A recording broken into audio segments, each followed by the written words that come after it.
Hello, everybody. I'm CJ Miller. I'm in my apartment in Shreveport, Louisiana.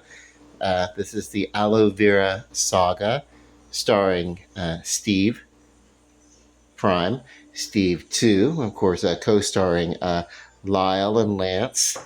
Uh, and, uh, you know, uh, in Steve 2 is where we're at here. What I'm noticing is a little bitty leaf coming through, another one.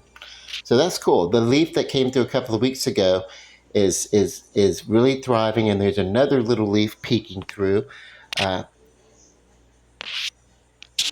I expect to be seeing something from Steve Prime pretty soon. But yeah, the leaf that we had just a couple of days ago or a couple of weeks ago, he's doing really, really good. So that's great. And I lost another leaf. I'm losing outer leaves, perhaps because of the outer leaves are being lost, and there's less. Maybe that's why we're getting a boost of healthy leaves growing in. So anyway, I do have hope for Steve too.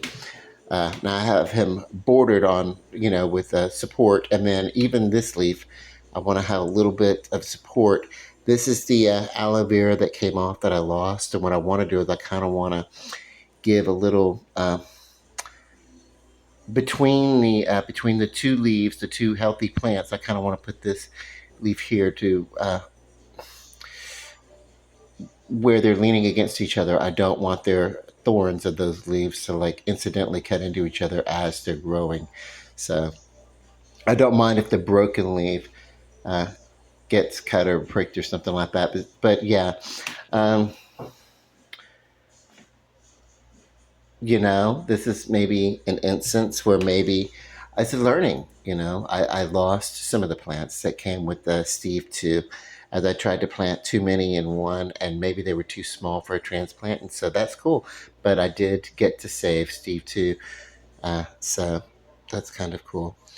And then, of course, I'm getting to maybe the point where I'm going to have to start getting some support to hold some of these bigger leaves up.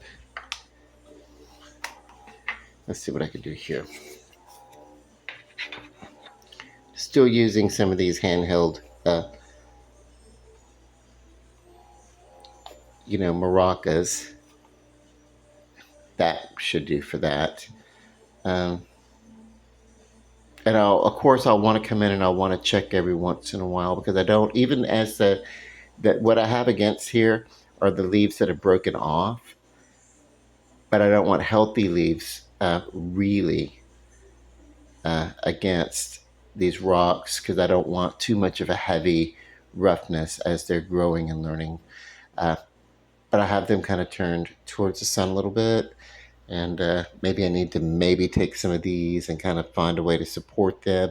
Used to be I'd put them on the windowsill and just kind of brace them straight up so they would lean against that window in the wall there.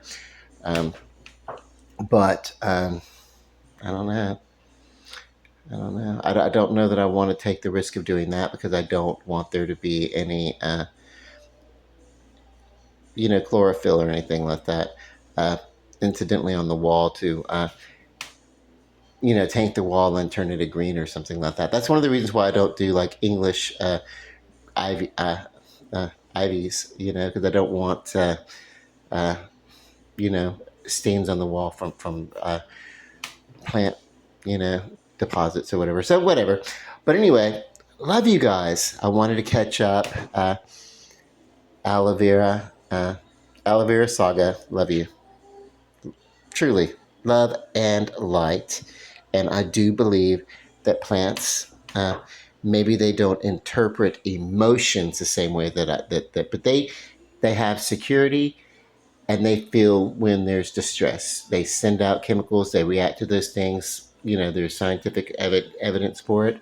As a matter of fact, we can look at how a Venus flytrap will react and close. We can look at how plants open and close at night, and to their various surroundings, how they react, and know that they can react. And in that way, there is a sense that plants have of security versus jeopardy. and I have no doubt that they have a preference, but, and an awareness. If they can be aware of a fly, Venus flytrap that lands within to be digested or anything like that. If they have that, uh, then they have that level of awareness. Uh, then I'm pretty sure they have a preference of being satiated versus being hungry. So, um, even if it's not interpreted as we have emotions, they respond to favorable conditions favorably, and and as well as a plant can, I'm pretty sure there's appreciation. Okay, truly, my plants love you. I love you. Love and light. Love and light. Peace. Good night. By the way, if you're a lover of plants, eat more meat.